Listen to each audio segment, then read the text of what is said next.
Muito boa noite para você nesta quarta-feira, 27 de maio, com clima friozinho aqui em Votu por volta dos 17 graus. Na edição de hoje você vê: Dória anuncia a retomada das atividades econômicas no estado de São Paulo. Data está programada já para o dia 1º de junho. Prefeito e equipe técnica visitam obra anti-enchente na Avenida José Silva Melo e nas ruas Pará, Venezuela e Padre Isidoro Cordeiro Paranho. Com o frio, algumas doenças são mais comuns e sintomas podem parecer com os do Covid-19, então é preciso redobrar os cuidados. Isso e mais você vê agora, já estamos no ar.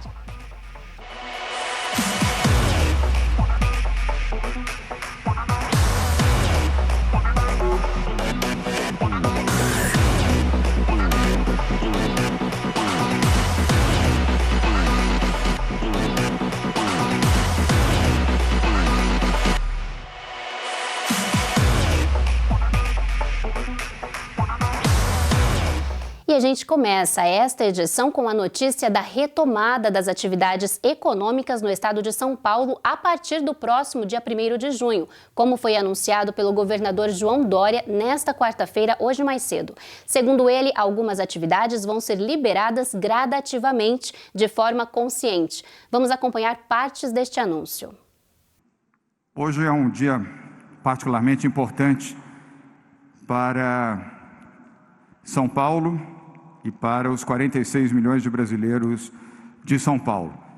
É o dia em que estamos anunciando a retomada consciente a partir do dia 1º de junho. A partir do dia 1º de junho, por 15 dias, manteremos a quarentena, porém, com uma retomada consciente de algumas atividades econômicas no estado de São Paulo, cujo detalhamento vocês conhecerão a seguir nas apresentações que serão feitas. Aqui em São Paulo temos consciência de que é com união, com trabalho coletivo, com a capacidade de ouvir, discernir e agir. Dentro desta lógica, estamos salvando vidas. E assim vamos prosseguir. O vírus afetou fortemente a economia do Brasil e, obviamente, afetou fortemente a economia do estado que lidera a economia brasileira, que é o estado de São Paulo. Mesmo assim, desde a primeira quarentena, São Paulo decidiu, com base na ciência, em estudos e planejamento, em manter 74% das atividades em funcionamento no estado. Não vamos abrir mão de proteger os brasileiros de São Paulo. Não vamos abrir mão de salvar vidas. Mas vamos garantir tratamento correto, justo, para que a retomada consciente seja bem-sucedida em todo o estado de São Paulo. Eu falo em nome dos secretários e secretárias, também de todo o corpo técnico que tem trabalhado conosco aqui, que tem envolvido, é um trabalho que envolve, na verdade, centenas de pessoas, não somente no governo, mas também em vários setores, no setor econômico, representado por empresários e empresárias, associações de classe, os trabalhadores, empregadores, nos reunimos com as centrais sindicais e temos trabalhado com todos eles, conforme foi o nosso compromisso desde o início de trabalhar baseado em dados, evidências, respeitando a ciência e respeitando a vida. Nós nos comprometemos também com vocês de ter uma abordagem heterogênea e faseada regionalmente para a nova etapa do Plano São Paulo. Esse faseamento, o compromisso original, nós tínhamos aqui com vocês 4 fases, nós incluímos uma 5ª fase, pela simples razão de que, infelizmente, enquanto não houver vacina nem cura para o vírus, nós vamos ter que conviver com o que nós estamos chamando aí de um normal controlado, né, que é, quando chegarmos nessa fase, estivermos aqui celebrando com vocês que estamos na fase de tudo em funcionamento, sem cura e sem vacina, ainda será um funcionamento com medidas rígidas de higiene e distanciamento. Então, descrevendo as fases brevemente, a primeira fase, que é a vermelha, é de alerta máximo, onde é uma fase de contaminação, com liberação apenas para serviços essenciais, devido ao alto risco de transmissão. A fase 2 é a de controle, É uma fase de atenção, né, que temos que realmente ainda ter medidas restritivas, mas já é possível iniciar uma flexibilização com medidas mais restritivas, em alguns setores de menor risco para a saúde, que nós já vamos descrever. Na fase 3, que é a etapa de flexibilização, a gente já inicia uma abertura ainda controlada também, mas de um número maior de setores. A fase 4, que é a abertura parcial, a gente já tem um nível de abertura maior, também com restrições. Para finalizar, a fase do normal controlado, o equivalente seria que todos os setores já estariam em funcionamento, mas sempre com as medidas de distanciamento e higiene. Como eu disse anteriormente aqui, segundo o governador, algumas atividades vão ser liberadas gradativamente. E ainda segundo ele, isso vai ser possível em cidades que tiverem redução evidente no número de casos e de leitos disponíveis de hospital. Bom, e o assunto agora é a sessão da Câmara de Vereadores, que foi realizada ontem à noite por conta do feriado na segunda-feira. Nesta 18ª sessão, 3 projetos foram aprovados. Entre eles, em regime de urgência, um projeto de lei do Executivo Municipal que promove a criação do cargo de intérprete de Libras, que promove também adequações no quadro de habilidades e competências do cargo público de analista de executivo. E cria ainda 11 vagas para o preenchimento do quadro de pessoal efetivo da Prefeitura. O texto foi aprovado por unanimidade. Os outros 2 projetos aprovados são de homenagens póstumas. Um denomina a Junta de Serviço Militar de Capitão Constantino Santório, de autoria do vereador Vilmar da Farmácia. E o outro, de autoria do Vartão, denomina a Área Verde de Elcio Rodrigues da Silva.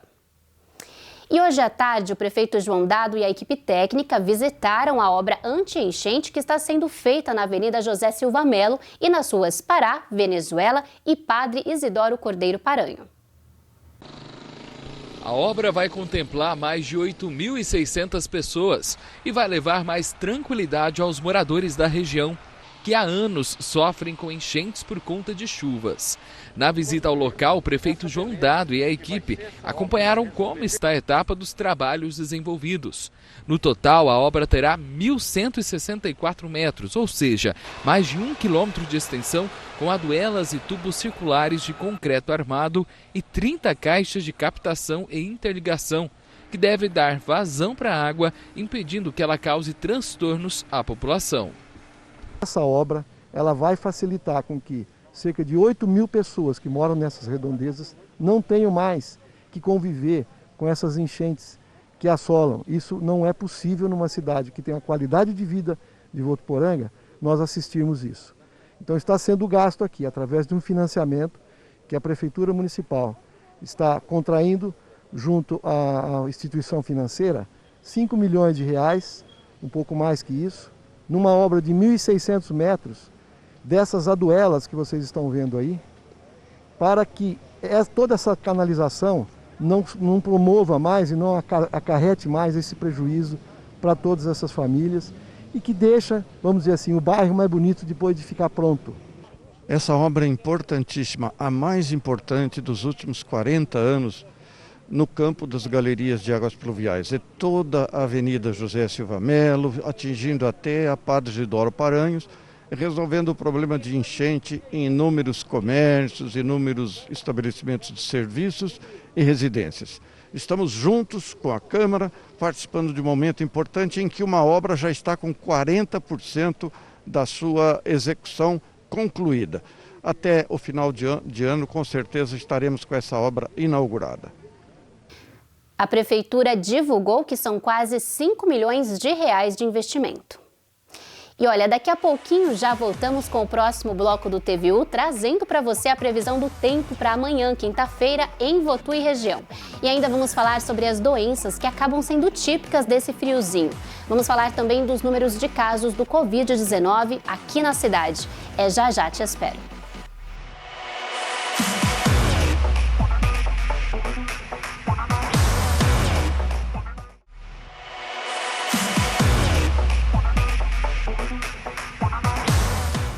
TVU de volta e vamos agora à previsão do tempo. Bora saber como fica o clima amanhã, quinta-feira, aqui em Votu e na região.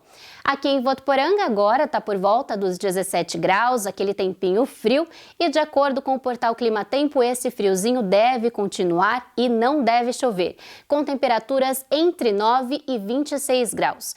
Em Sebastianópolis do Sul, previsão também de céu aberto sem chuva, com mínima de 10 e máxima de 25 graus.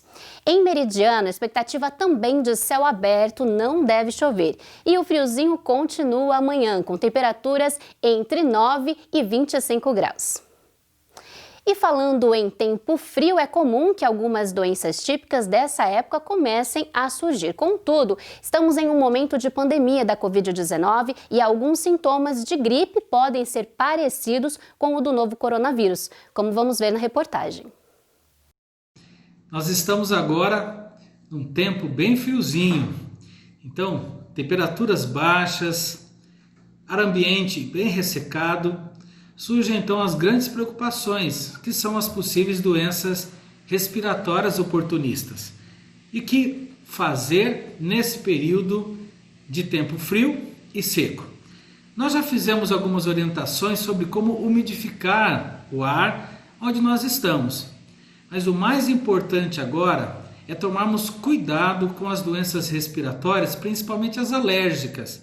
Então nós vamos tirar agora edredons, vamos tirar dos armários, cobertores, blusas de lã. Então é importante, se for possível, lavá-las antes e secá-las adequadamente. Caso não seja possível lavá-las, pelo menos deixá-las no sol, estendidas, para que haja uma eliminação de alergenos, como é o caso dos ácaros, porque eles podem gerar alguma alergia nas vias aéreas superiores. Outra coisa importante é manter a casa arejada. Por mais que o frio esteja presente, é melhor que a gente fique aquecido e mantenha as janelas abertas para que o ar transite. Vamos lembrar que, além do período de frio, que pode gerar esses alergenos, também nós estamos no período de pandemia. Então é melhor que a casa fique arejada. Tome esse cuidado e mantenha todos os rigores do cuidado que você tem sanitário. Deixar a casa limpa, arejada e os cuidados com os seus familiares. Agora, uma última coisa importante é que você mantenha as vacinas em dia. Nós estamos em um período que há a vacinação. Então a vacinação da gripe influenza, ela está aí, com a oportunidade de todos sermos imunizados desse tipo de patologia. Vamos lembrar que quando nós nos imunizamos do vírus influenza, nós prevenimos as pneumonias oportunistas por esse vírus. Então procure um posto de saúde, você que ainda não se vacinou, se vacine, mantenha-se hidratado, bem alimentado e com as suas medicações em dia. Principalmente agora, precisamos nos cuidar.